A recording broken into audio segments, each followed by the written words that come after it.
যেটা আল্লাহ আল্লাহ রসুলের তরিকা মোতাবেক জানি হয়। যদি আল্লাহ আল্লাহ রসুলের তরিকা মোতাবেক না হয়, তাহলে ওই আমল আল্লাহ তাআলার কাছে গ্রহণযোগ্য হবে না। অপর আয়াতে মহান রব্বুল আলামিন বিবরণ দিয়েছেন, আমিলাতুন নাসিবা তাসলা নারান হামিয়া। অনেক মানুষ এমন থাকবে দুনিয়া জমিনে আমল করতে থাকবে, একের পর এক গাদা গাদা আমল করতে থাকবে, কিন্তু তারপরে তাসলা নারান হামিয়া, এই সমস্ত মানুষের জন্য রয়েছে প্রজ্বলিত অগ্নি, অর্থাৎ এদেরকে জাহান্নামে নিক্ষেপ করা হবে, জাহান্নামে নিক্ষেপিত হবে। যাই হোক, কি কথা বলতেছিলাম, আমার আমল যদি মদিনার তরিকা অনুপাতে না হয়, তাহলে কাল কিয়ামতের ময়দানে আপনাকে আমাকে কঠিন জবাবদিহি করতে হবে। আল্লাহ আল্লাহ রসুলের তরিকা হলো এমন যে আল্লাহ তাআলা শুধুমাত্র তার হাবিবের মাধ্যমে ইসলামকে মানার জন্য একটা তরিকা, একটা মাধ্যম, একটা পথ দিয়েছেন। বিষয়টা এমন নয়, একাধিক ইসলামের ভিতরে একাধিক পন্থা আল্লাহ তাআলা দিয়ে দিয়েছেন। আমি এমনই আয়াতে কারিমা তেলাওয়াত করেছি, এই ব্যাপারে আলোচনা করতে যাচ্ছি। পবিত্র কোরআনের কারিমে সূরাতুল আনকাবুতের 69 নম্বর আয়াতে কারিমে আল্লাহ তাআলা বিবরণ দিয়েছেন, ওয়াল্লাযীনা জাহাদু ফীনা লানাহদিয়ান্নাহুম সুবুলানা। যে সমস্ত মানুষেরা আল্লাহ তাআলার রাস্তায় চেষ্টা, মুজাহাদা, মেহনত করে, আল্লাহ তাআলা বলেন আমি তাদেরকে অবশ্যই সুবুল, সাবিলুলের বহু বচন ব্যবহার করা হয়েছে, একাধিক রাস্তা, অর্থাৎ রাস্তা সমূহ আমি তাকে দেখিয়ে দেই। কেমন কথা? মানুষ এমন ভাবে আল্লাহ তাআলা তৈরি করেছেন, সকলে এক পন্থায়, এক মতে, এক জবানে, এক বাক্যে চলতে অসুবিধা হতে পারে, এটা আল্লাহ তাআলা এমন ভাবেই তৈরি করেছেন। অপর আয়াতে কারিমা আল্লাহ তাআলা বিবরণ দিয়েছে সূরাতুর রহমানের ভিতরে, আর রহমান আল্লামাল কুরআন খালাকাল ইনসান আল্লামাহুল বায়ান। এখানে আল্লাহ তাআলা মানুষের অন্তরের ভাব, মনের ভাব প্রকাশ করার জন্য ভাষা শিক্ষা দিয়েছেন। এক একজন এক একভাবে মনের ভাষাগুলোকে ব্যক্ত করবে। সহজে বোঝার জন্য বলি, বাংলাদেশের মানুষের ভিতরে বাঙালিদের ভাষা একরকম, ইন্ডিয়ার ভিতরে কয়েকটা প্রদেশ রয়েছে, এখানে এক এক প্রদেশের এক এক ভাষা। কারোর ভাষা তামিল রয়েছে, কারোর ভাষা হিন্দি রয়েছে, কারোর ভাষা বাংলা রয়েছে, কারোর ভাষা উর্দু রয়েছে। পাকিস্তানের উর্দু ভাষা, আরব কান্ট্রিতে অ্যারাবিয়ান ভাষা, এমন ভাবে আল্লাহ তাআলা এক এক ভাষা মানুষকে শিক্ষা দিয়েছেন। সম্মানিত উপস্থিতি, যে কথা বলতেছিলাম, মহান রব্বে কারীম এখানে সুবুল শব্দ ব্যবহার করেছেন। সাবিল অর্থ হলো পথ, রাস্তা, একটা রাস্তা বোঝায়, আর এই সাবিলের বহু বচন হলো সুবুল। এই সুবুল শব্দ আল্লাহ তাআলা ব্যবহার করেছেন। আরেকটু বোঝার জন্য বলি, আল্লাহর নবী সাল্লাল্লাহু আলাইহি ওয়াসাল্লামের উপরে যে সময় কোরআনে কারীম অবতীর্ণ হয়েছে, এক নয়, দুই নয়, ধারাবাহিক 23টা বছর যাবৎ কোরআনে কারীম ওই সিজদা মানবতার মুক্তির দূত অবতীর্ণ হয়েছে। লাগাতার অবতীর্ণ যে সময় হয়েছে 23টা বছর যাবৎ, এক পর্যায়ে আল্লাহর নবী সাল্লাল্লাহু আলাইহি ওয়াসাল্লামের কোরআনে কারীম অবতীর্ণ হওয়া কমপ্লিট হয়ে গেল। ওই সময় সাহাবা-দের মাঝে আল্লাহ তাআলা তার হাবিবের মাধ্যমে বিধান দিয়ে দিলেন, পবিত্র কোরআনুল কারীম তেলাওয়াত করবে শুধু এক লুগাতে নয়, 7 লুগাতে পড়তে পারবে, 7 লুগাতে তেলাওয়াত করতে পারবে। যেমন আমরা বলি ওয়াদুহা ওয়াল লাইলি ইযা সাজা, এখানে ওয়াদুহি ওয়াল লাইলি ইযা সাজি, এমন ভাবে তেলাওয়াত করতে পারবে, এটাও বিশুদ্ধ তেলাওয়াত। এটাকে কিরাতে সাবাহ বলা হয়। তো যে কথা বলতেছিলাম, আল্লাহ তাআলা শুধুমাত্র একটা রাস্তা তৈরি করে দেন নাই, একাধিক রাস্তায় মানুষ চলবে, তার ধর্মীয় অনুভূতিগুলো প্রকাশ করবে। এটা আল্লাহ তাআলা এমন পন্থা তৈরি করে দিয়েছেন যে কোরআনে কারীম শুধু এক লুগাতে পড়বা, এটা নয়, তুমি 7 লুগাতে তেলাওয়াত করতে পারবা, 7 লুগাতে পড়তে পারবা। এটা আল্লাহ তাআলা পবিত্র কোরআনুল কারীম তেলাওয়াতের জন্য তার হাবিবের মাধ্যমে এই অনুমতিটা দিয়ে দিয়েছেন। সম্মানিত উপস্থিতি, আরেকটু সামনে চলেন। আল্লাহ রাসূল সাল্লাল্লাহু আলাইহি ওয়াসাল্লামের জীবদ্দশায় মক্কা আর মদিনা দুইটা জায়গা মিলে ওই দুইটা জায়গা ওই সময় ইসলামের মেন প্রাণ কেন্দ্র রাজধানী ছিল। এই দুইটা রাজধানীর ভিতরে তিনজন মুয়াজ্জিন ছিলেন। মুয়াজ্জিনের সংখ্যা ছিল তিনজন। মক্কার জমিনে আযান দিতেন হযরত আবু মাহজুর রাদিয়াল্লাহু তাআলা আনহু। মদিনার জমিনে আযান দিতেন হযরত বেলাল রাদিয়াল্লাহু তাআলা আনহু। সাথে আরেকজন সাহাবী ছিলেন হযরত উম্মে মাকতুম রাদিয়াল্লাহু তাআলা আনহু। এই আযান যে সময় আল্লাহ তাআলা অনুমোদন দিয়েছেন, সাহাবার বাইরে এমন ভাবে অনুমোদন দিয়েছেন, একদিন আল্লাহর নবী সাল্লাল্লাহু আলাইহি ওয়াসাল্লাম সাহাবার বাইরেকে নিয়ে পেরেশান। নামাজের সময় হলে কিভাবে মানুষদেরকে একত্রিত করা যায়, মানুষদেরকে নামাজের জন্য আনা যায়। একজন সাহাবী একভাবে দাঁড়িয়ে গেল, কেউ পরামর্শ দেয় আল্লাহ রাসূল যে সময় আযানের সময় নামাজের সময় হবে, পাহাড়ের উপরে উঠে আমরা আগুন জ্বালিয়ে দিব কাষ্ঠ দ্বারা, লতা পাতা ফলমূল জমা করে আগুন জ্বালিয়ে দিব। এই রায়টা আল্লাহ রাসূলের কাছে পছন্দ হয় নাই। দ্বিতীয় নাম্বার আরেকটা রায় হলো, কেউ বলতেছেন যে নাকুশ বাজাইব। এমন ভাবে একজন এক ভাবে পরামর্শ দিতেছেন। রাতের বেলা সাহাবার নাই পেরেশান সকলে। এর ভিতরে আল্লাহর নবীর সাহাবী হযরত আব্দুল্লাহ ইবনে যায়েদ ইবনে আব্দুল্লাহ রাদিয়াল্লাহু তাআলা খুবই পেরেশান ছিলেন। উনিও রাতের বেলা ঘুমিয়ে গিয়েছেন। ঘুমের ভিতরে হঠাৎ করে স্বপ্ন দেখেন উনি বাজারে চলে গিয়েছেন। বাজারে যাইতেছে এমন অবস্থায় এক ব্যক্তির হাতে নাকুশ দেখে। ওই নাকুশ নিয়ে ব্যক্তি রওনা হয়েছে। আব্দুল্লাহ ইবনে যায়েদ ইবনে আব্দুর রওনা হয়েছে। ব্যক্তির পিছু পিছু দিয়ে বলে, ও ভাই, তোমার হাতে নাকুশ দেখতেছি, এই নাকুশটাকে তুমি বিক্রি করবা? কয় নাকুশ দিয়ে তুমি কি করবা? কয় আমরা নামাজের সময় মানুষকে এটা বাঁধিয়ে মানুষকে নামাজের আহ্বান করব। ওই ব্যক্তি ডাক দিয়ে বলে, হে আল্লাহর বান্দা, শুনে রাখো, আযানের সময় হলে নাকুশ বাজানোর দরকার নেই, তোমার নাকুশ কেনারও দরকার নেই। তোমাকে আমি কিছু উত্তম কালিমা শিখিয়ে দেই। রাতের বেলা স্বপ্ন দেখতেছে, স্বপ্নের ভিতরে আল্লাহর বান্দা হযরত যায়েদ ইবনে আব্দুর আল্লাহর নবীর সাহাবী ওই কালিমা শিখিয়ে দিয়েছেন। আল্লাহু আকবার, আল্লাহু আকবার পরিপূর্ণ আযানটা শিখিয়ে দিয়েছেন। সকালবেলা ফজরের নামাজের পরে আল্লাহর নবী সাহাবার বাইনদেরকে নিয়ে বসে আছে। এমন অবস্থায় নামাজের পরে আব্দুল্লাহ ইবনে যায়েদ ইবনে আব্দুর আযানের ঘটনাটা বিবরণ দিয়ে দিলেন।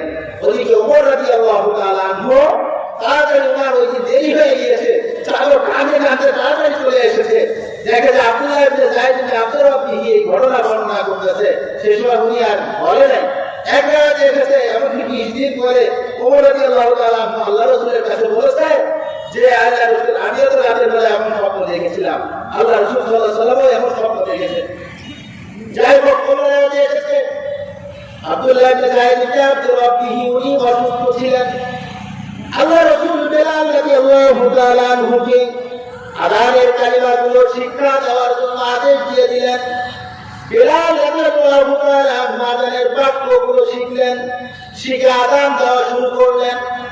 আযান এমন ভাবে আযান দিতেন, সেই আযান একবারে আরশে মুহাল্লা পর্যন্ত চলে যাইত। সাথে আরেকজন সাহাবী ছিলেন, অন্য সাহাবী হযরত আব্দুল্লাহ ইবনে উম্মে মাকতুম রাদিয়াল্লাহু তাআলা আনহু। ওরা এসেছিল মদিনায়, দুইজন সাহাবী ছিল। একজন আব্দুল্লাহ ইবনে যায়েদ ইবনে আব্দুর শব্দ দেখেছেন, আযান শিখিয়েছেন বেলাল রাদিয়াল্লাহু তাআলা আনহুকে। ওনার সাথে আরেকজন সাহাবী আযান দিতেন, আব্দুল্লাহ ইবনে উম্মে মাকতুম রাদিয়াল্লাহু তাআলা আনহু। উনি ছিলেন অন্য সাহাবী। একদিন সফরে যাইতেছেন, আল্লাহ নবী সাল্লাল্লাহু আলাইহি ওয়াসাল্লাম সাথে বেলাল রাদিয়াল্লাহু তাআলা আনহু তো রয়েছেন। এমন অবস্থায় আযানের সময় হয়ে গিয়েছে। বেলাল রাদিয়াল্লাহু তাআলা আযান দিতেছেন।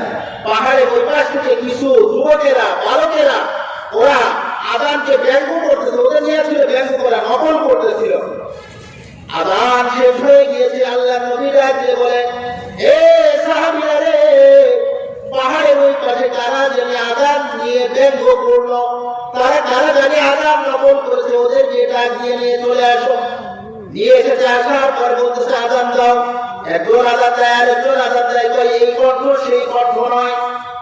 হযরতে আবু মাহযুরা রাদিয়াল্লাহু তাআলা আনহুর আযানটা এমন আল্লাহর নবীর কাছে পছন্দ হয়ে গিয়েছে।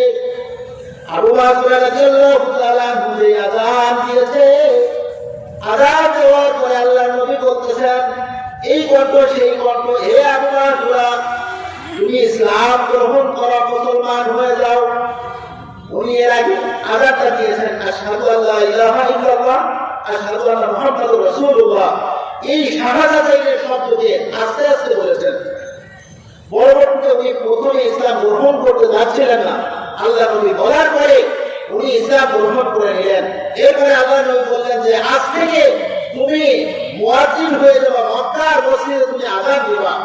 আবু মাহযুরা রাদিয়াল্লাহু তাআলা আনহু শাহাদাতাইন আস্তে বলতেন দুইবার, আবার চারবার শাহাদাতাইনের কালিমাগুলো আশহাদু আল্লা ইলাহা ইল্লাল্লাহ আশহাদু আল্লা ইলাহা ইল্লাল্লাহ আশহাদু আন্না মুহাম্মাদুর রাসূলুল্লাহ আশহাদু আন্না মুহাম্মাদুর রাসূলুল্লাহ, আবার উচ্চ আওয়াজে বলতেন চারবার। ওনার আযানের তারতিব ছিল। তো যে কথা বলতেছিলাম, তিনজন মুয়াজ্জিনের আযান ছিল দুই রকম। এটা আল্লাহ রাসূল সাল্লাল্লাহু আলাইহি ওয়াসাল্লামের জীবন দশায় এই কাহিনীটা ঘটেছে, কিন্তু আল্লাহ রাসূল সাল্লাল্লাহু আলাইহি ওয়াসাল্লাম কখনো নিষেধ করেননি। ইসলামের ভিতরে একাধিক পন্থা আল্লাহ তাআলা রেখে দিয়েছেন। যদি কেউ এই কথা বলে যে না কোরআন এক হাদিস এক, তাহলে পথ কামে একটা, অনেকে বড় করে মাযহাব যেমন চারটা, বিভিন্ন ধরনের অবান্তর যাদের কোরআন সুন্নাহ সম্পর্কে গভীর জ্ঞান নেই, তারা এই প্রশ্নগুলো করতে পারে। বোঝার বিষয়, আল্লাহর নবীর জীবন দশায় তিনজন মুয়াজ্জিনের আযান দুই রকম, আল্লাহ রাসূল এটা নিষেধ করে নাই। কোরআনে কারীমকে সাতভাবে পড়ার অনুমতি আল্লাহ নবী দিয়েছেন, আল্লাহ তাআলা তার নবীর মাধ্যমে দিয়েছেন, কখনো নিষেধ করে নাই। সামনে চলে আরেকটু, বুখারীর ভিতরে হাদিস বর্ণিত হয়েছে 946 নম্বর হাদিসের ভিতরে এসেছে। আবার এই একই হাদিস বর্ণিত হয়েছে বুখারীর ভিতরে 4119 নম্বর হাদিসের ভিতরে এসেছে। আল্লাহর নবী সাল্লাল্লাহু আলাইহি ওয়াসাল্লামের জামানায় বনু কুরাইজা একটা গোত্র ছিল। এই গোত্রে সাহাবায়ে আদেশ দিয়েছেন তারা যারা আসরের নামাজ ওই গোত্রে যে আদায় করে। সাহাবারা রওনা হয়েছে, প্রতিমধ্যে আসরের আযান হয়ে গিয়েছে। কিছু সাহাবী রাস্তার মাঝে, পথের মাঝে তারা নামাজ শুরু করে দিয়েছে। কিছু সাহাবী বলতেছে নামাজ শুরু করবে, কিছু সাহাবী বলতেছে না, আল্লাহর নবী বলেছেন বনু কুরাইজায় যে নামাজ আদায় করার জন্য, আমরা এখানে নামাজ আদায় করতে পারবো না। সাহাবারা বলতেছেন যারা নামাজ আদায় করবে, ওরা বলতেছেন আল্লাহ নবী তো আমাদেরকে যাওয়ার জন্য বলেছেন, দূরত্ব পৌঁছানোর জন্য বলেছেন, তো আমরা পথে এখানে তো দেরি করতেছি না, শুধুমাত্র নামাজটা আদায় করে নেই, নামাজ পড়ার পরে আমরা আবার বনু কুরাইজায় চলে যাবো, আর দেরি করবো না। তো যাই হোক, কিছু সাহাবী পথের মাঝখানে ওনারা নামাজ আদায় করে নিলেন। কিছু সাহাবী কি করলেন, ওখানে ভাগ হয়ে ওনারা বনু কুরাইজায় যে আসলে নামাজ আদায় করলেন। আদায় করার পরে এই ঘটনাটা পরবর্তীতে আল্লাহ নবী সাল্লাল্লাহু আলাইহি ওয়াসাল্লামের কাছে বলা হয়েছে যে আল্লাহ রাসূল, আমাদের কিছু সাহাবী বনু কুরাইজা আসলে নামাজ আদায় করেছে, কিছু সাহাবী পথে আসলে নামাজ আদায় হয়ে গিয়েছে, নামাজ আদায় করেছে, সময় হয়ে গিয়েছিল। এই জন্য এই কথা শুনে আল্লাহ নবী সাল্লাল্লাহু আলাইহি ওয়াসাল্লাম কাউকে কিছু বলে নাই। আল্লাহ নবী সাল্লাল্লাহু আলাইহি ওয়াসাল্লাম চুপ ছিল।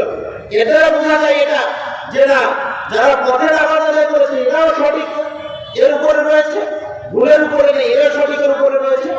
আর যারা বনু কুরাইজা যে নামাজ আদায় করেছে এরাও সঠিকের উপরে আছে, কেউ ভুলের উপরে নেই।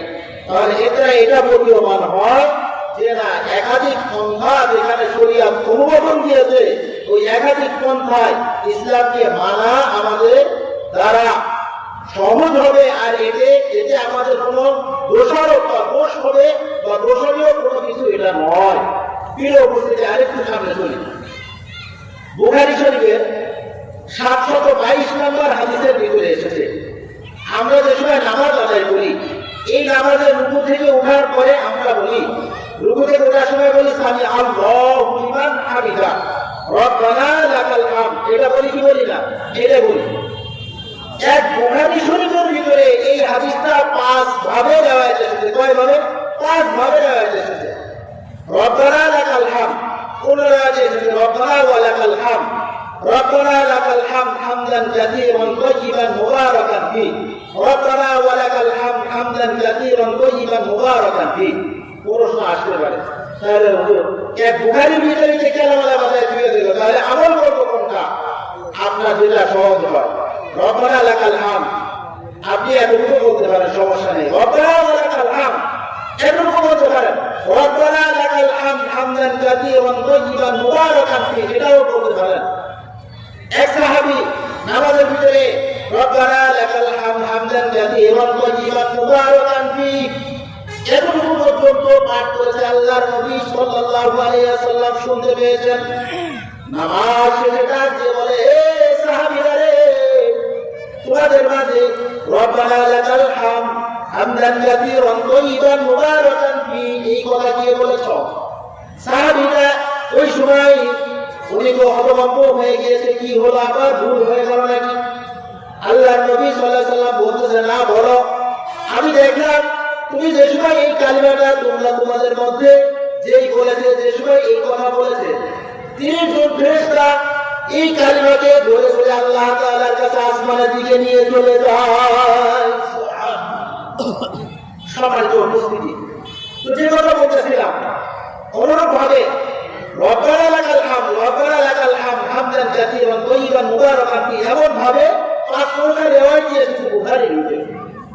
এই যে জনবিবাদের কোনো কিছু নেই, আমরা যেটা ভালো মনে হয়, কিন্তু ওলামায়ে কেরাম যদি বলেন যে না এটা সহিহ হাদিস আমল করা যাবে বা হাসান পর্যায়ের হাদিস আমল করা যাবে, হাদিসের মান দুর্বল কিন্তু ফাজাইলের ক্ষেত্রে গ্রহণযোগ্য, ওটার উপরে আমরা ওগুলো গ্রহণ করতে পারি, কোনো সমস্যা নেই। কিন্তু এইগুলোর ক্ষেত্রে আমাদের বিজ্ঞ হওয়া দরকার। সেই মানুষ ফতোয়া দিতে পারবে না এই ব্যাপারে, সেই মানুষ মুখ খুলতে পারবে না।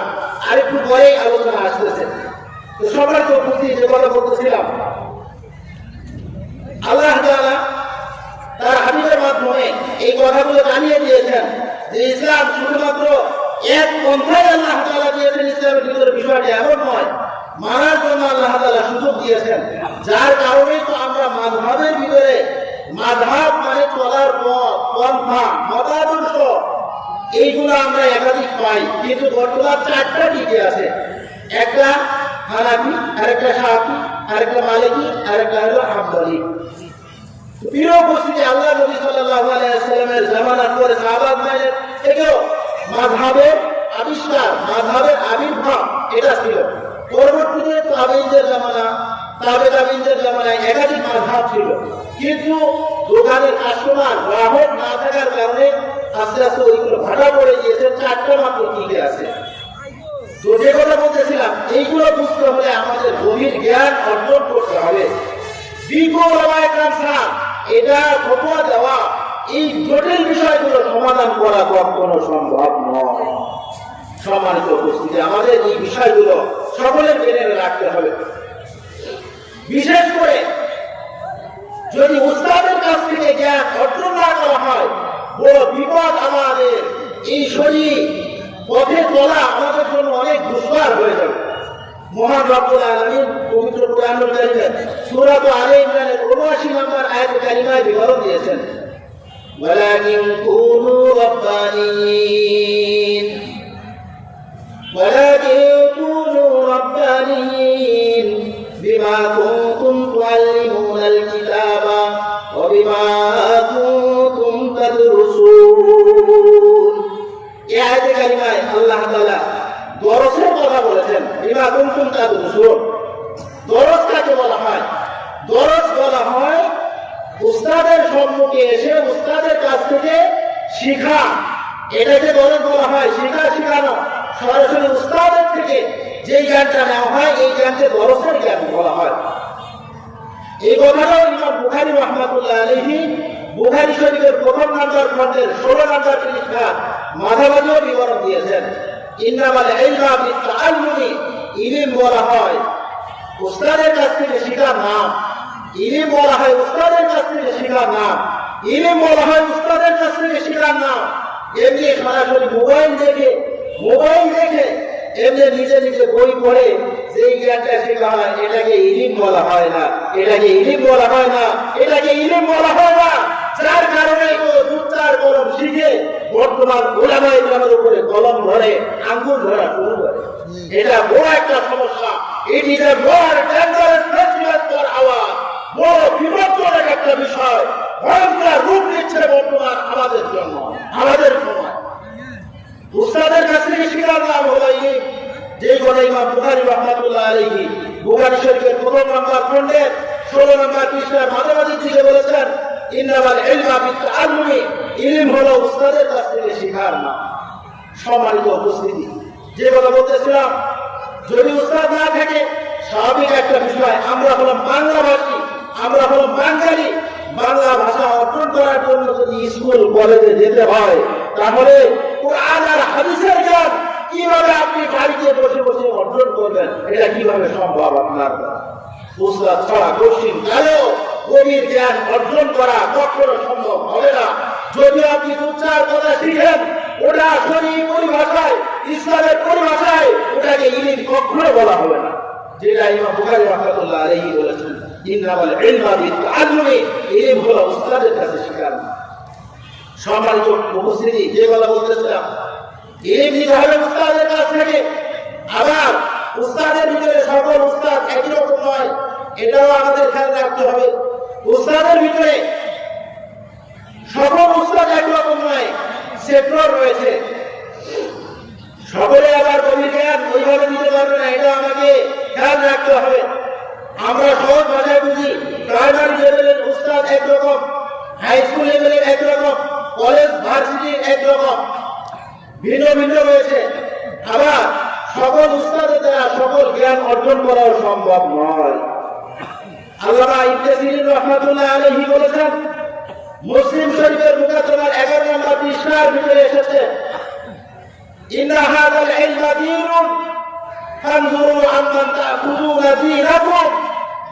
এটা হলো ইসলামের যে জ্ঞান, এটা হলো এমন একটা জ্ঞান, এমন একটা জ্ঞান, এটা হলো দ্বীন। আর তুমি এই জ্ঞান কার কাছ থেকে নিবা এটাও লক্ষ্য করো, এটাও তোমাকে দেখতে হবে কার কাছ থেকে জ্ঞান অর্জন করবা। সেই ব্যক্তি থেকে জ্ঞান অর্জন করা যাবে না। যেমন ইমাম বুখারী রাহমাতুল্লাহ আলাইহি হাদিসের জ্ঞান অর্জন করার জন্য উনি দীর্ঘ পথ পাড়ি দিতেন, কখনো 5 দিন, 3 দিন, 7 দিন এমন পথ পাড়ি দিয়ে দিয়ে উস্তাদের কাছে, বড় বড় মুহাদ্দিসদের কাছে যে জ্ঞান অর্জন করতেন হাদিসের।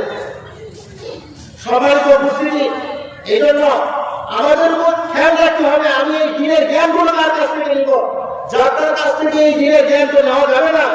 এটাও নিষেধ এসেছে মুকাদ্দমা মুসলিমের 11 নম্বর পৃষ্ঠা।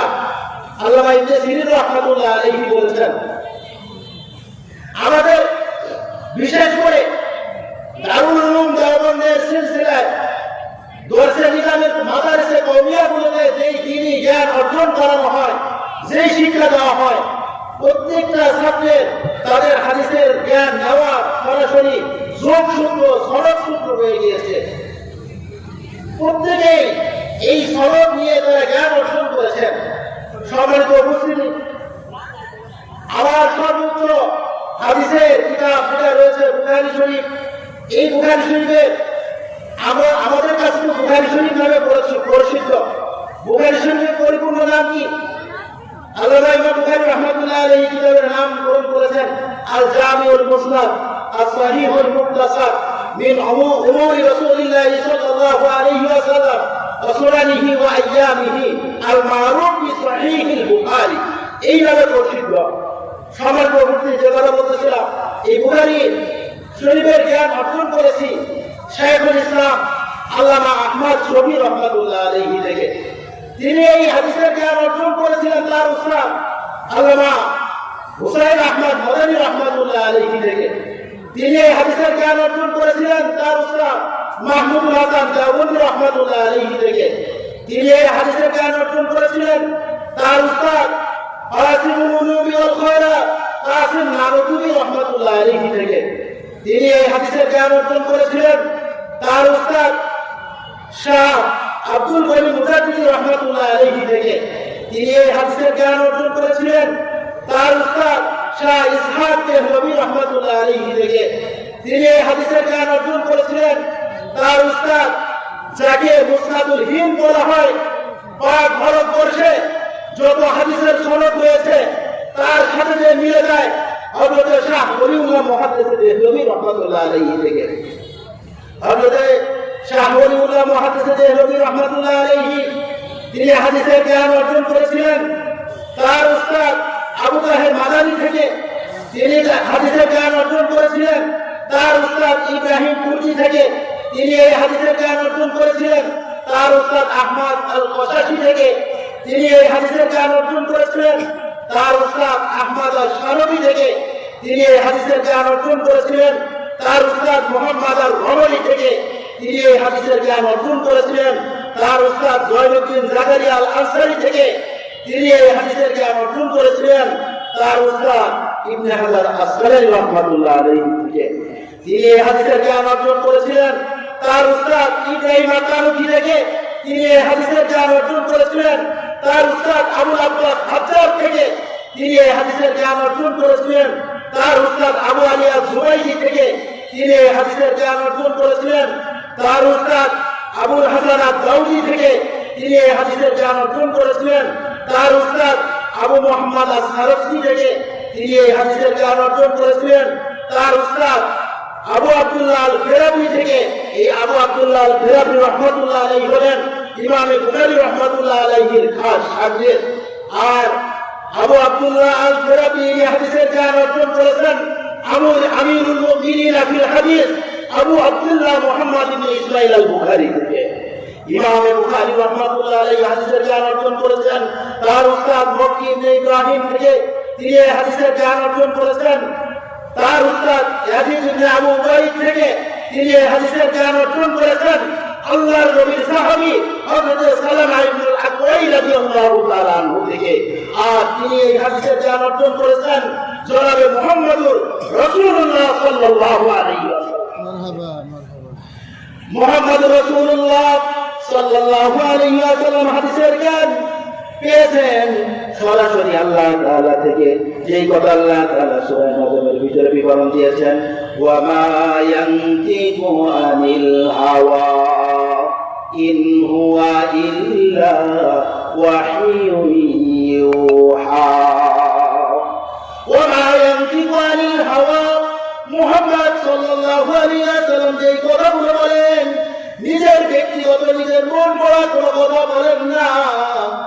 যেই কথাগুলো বলেন সেটা হলো একমাত্র আল্লাহ তাআলার পক্ষ থেকে যেই ওহীগুলো অবতীর্ণ করা হয় ওই ওহীর উপরে ভিত্তি করে মুহাম্মদ সাল্লাল্লাহু আলাইহি ওয়াসাল্লাম কথাগুলো বলেন। আর অন্য আয়াতে আল্লাহ তাআলা বিবরণ দিয়েছেন, যদি মুহাম্মদ নিজের ব্যক্তিগত পক্ষ থেকে আমার নাম দিয়ে কোনো কথা জানিয়ে দিত তাহলে আমি অবশ্যই তার পট্টনালী ছেড়ে ধরতাম, পট্টনালী বিচ্ছিন্ন করে দিয়ে দিতাম। আল্লাহ তাআলা এই কথা বলে দিয়েছেন। সম্মানিত উপস্থিতি, মহান রব্বুল আলামিনের হাবিব সাল্লাল্লাহু আলাইহি ওয়াসাল্লাম এই জ্ঞানগুলো নিয়েছেন সরাসরি মহান রবের পক্ষ থেকে। মহান রব যেইভাবে বলে দিয়েছেন ওইভাবে উম্মতের মাঝে প্রচার করেছেন। যেই কথা একটু আগে বলতেছিলাম, আমাদের এই হাদিসের জ্ঞান কওমি মাদারিস অর্থাৎ মাদারিসে কওমিয়ার মধ্যে যেই জ্ঞানগুলো শিক্ষা দেওয়া হয় হাদিসের পত্রিকায় এমন ভাবে ধারাবাহিক সনদ রয়েছে। বিজ্ঞ উলামা একরাম সকলের এমন হাদিসের সনদ রয়েছে, সনদ ছাড়া কেউ কথা বলে না, সনদ ছাড়া কেউ কথা বলে না। যে কথা বলতেছিলাম ইবনে সিরিন রাহমাতুল্লাহ আলাইহি বলেছেন এটা হলো দ্বীন। এই দ্বীন কার কাছ থেকে নেওয়া হচ্ছে এটাও খেয়াল করতে হবে। আল্লামা ইবনে মুবারক রাহমাতুল্লাহ আলাইহি বলেছেন আল ইসনাদু মিনাদ দ্বীন, সনদ হলো দ্বীনের একটা অংশ। যদি সনদ না থাকতো, ইসলামের ভিতরে সনদ যদি না থাকতো লাকালা মানশা মাশা, তাহলে ব্যক্তি যা ইচ্ছা নিজের মন গড়া এমন বলতে পারতো। কিন্তু মন গড়া বলে সনদ ছাড়া তার এই কথা একটা গ্রহণ করা হবে না। সম্মানিত উপস্থিতি, একটু আগে যে কথা বলতেছিলাম নিজের ব্যক্তিগত মত নিজে কিছু বাংলা পড়ে বা মোবাইল চেপে এমন ভাবে ফতোয়া দেওয়া যাবে না। এই ফতোয়া দেওয়ার জন্য উস্তাদ প্রয়োজন, গভীর জ্ঞান দিনের জ্ঞান অর্জন করা প্রয়োজন। যদি না করি তাহলে আপনাকে আমাকে কাল কিয়ামতের ময়দানে অবশ্যই মহান রবের কাছে আপনাকে আমাকে কঠিন জবাবদিহি করতে হবে। এমনকি যারা বড় বড় মুহাদ্দিস ছিলেন এরাও সকলেই ফতোয়া দিতে পারতেন না, সকলের ফতোয়া দেওয়ার অধিকার ছিল না, সকলেই কোরআন এবং হাদিস থেকে মাসআলা উদ্ঘাটন করতে পারতো না। এজন্যই তো শরীয়তের মূলনীতি চারটা নির্ধারণ করা হয়েছে: কোরআন, হাদিস, ইজমা আর কিয়াস। এর ভিত্তিতেই, কোরআন এবং সুন্নাহর ভিত্তিতেই ইজমা আর কিয়াস সংগঠন হয়েছে। এই চার মূলনীতির ভিত্তি থেকে আপনাকে আমাকে ফতোয়া বা মাসআলা দিতে হবে। সকলেই এই মাসআলা ফতোয়া দিতে পারে না। ইমাম তিরমিজি রাহমাতুল্লাহ আলাইহি বাবুল জানায়েজের ভিতরে একটা মাসআলা উনি ইসলামাবাদ করতে যে হাদিস বর্ণনা করে উনি বিবরণ দিয়েছেন। তিরমিজি শরীফের 990 নম্বর হাদিসের ভিতরে বর্ণিত হয়েছে। বাবুল জানায়েজের ভিতরে এসেছে ইমাম তিরমিজি রাহমাতুল্লাহ আলাইহি হাদিস বর্ণনা করে বলেন যে ওয়াকাযালিকা অনুরূপভাবে আলামু আল ফুকাহা ওয়া আলামু বিমানিল হাদিস, ফুকাহাগণ যারা রয়েছে এরা হাদিসের অর্থ বেশি জানেন, এরা হলো ফুকাহাগণ। ফুকাহাগণ যারা রয়েছে এরাই হাদিসের জ্ঞান বেশি জানেন। কারণ কি? এই কথাটা একটু বোঝার জন্য আরেকটু খুলে বলি। যারা ফকিহ রয়েছে, একজন ব্যক্তি অতক্ষণ পর্যন্ত ফকিহ হতে পারে না যারা, যে ব্যক্তির হাদিসের উপরে পাণ্ডিত্য নেই, হাদিসের গভীর জ্ঞান নেই, ওই ব্যক্তি কখনো ফকিহ হতে পারেন না। ফকিহ হওয়ার জন্য শর্ত হলো ব্যক্তিকে মুহাদ্দিস হতে হবে। ব্যক্তি যদি মুহাদ্দিস হয় তখন ব্যক্তি ফকিহ হতে পারবে, কিন্তু মুহাদ্দিস হওয়ার জন্য ফকিহ হওয়া জরুরি নয়। কোন ব্যক্তি ফকিহ নাই কিন্তু সে মুহাদ্দিস হতে পারবে। সম্মানিত উপস্থিতি, আলোচনা শেষ পর্যায়ে চলে আসছে। তো যে কথা বলতেছিলাম, ফকিহগণ হাদিসের জ্ঞান, হাদিস সম্পর্কে ফকিহগণ বেশি জানেন, এই কথা ইমাম তিরমিজি রাহমাতুল্লাহ আলাইহি তিরমিজি শরীফের 990 নম্বর হাদিসের ভিতরে বিবরণ দিয়েছেন। পরস্পর আরেকটু কথা বলি, এই ধারাবাহিকতায় আমাদের ইমামে আজম আবু হানিফা রাহমাতুল্লাহ আলাইহি উনি একজন বড় ফকিহ ছিলেন, আবার মুহাদ্দিসও ছিলেন। অনেকেই ওনার ব্যাপারে কালাম করে যে উনি হাদিস জানতেন না, সম্পূর্ণ একটা ভ্রান্ত অপবাদ ওনার উপরে দেওয়া। আমরা যে হাদিসের কিতাবগুলো পড়ি, আদবে ফিকহিয়াত পত্রিকা লেখা হয়েছে বুখারী, মুসলিম, তিরমিজি, নাসাঈ, এই পর্যায়ে হাদিস সর্বপ্রথম ইমামে আজম আবু হানিফা রাহমাতুল্লাহ আলাইহি লিপিবদ্ধ করেছে। হাদিসের কিতাবের নাম হলো কিতাবুল আসার। ইমামে আজম আবু হানিফা রাহমাতুল্লাহ আলাইহি লিপিবদ্ধ করেছে।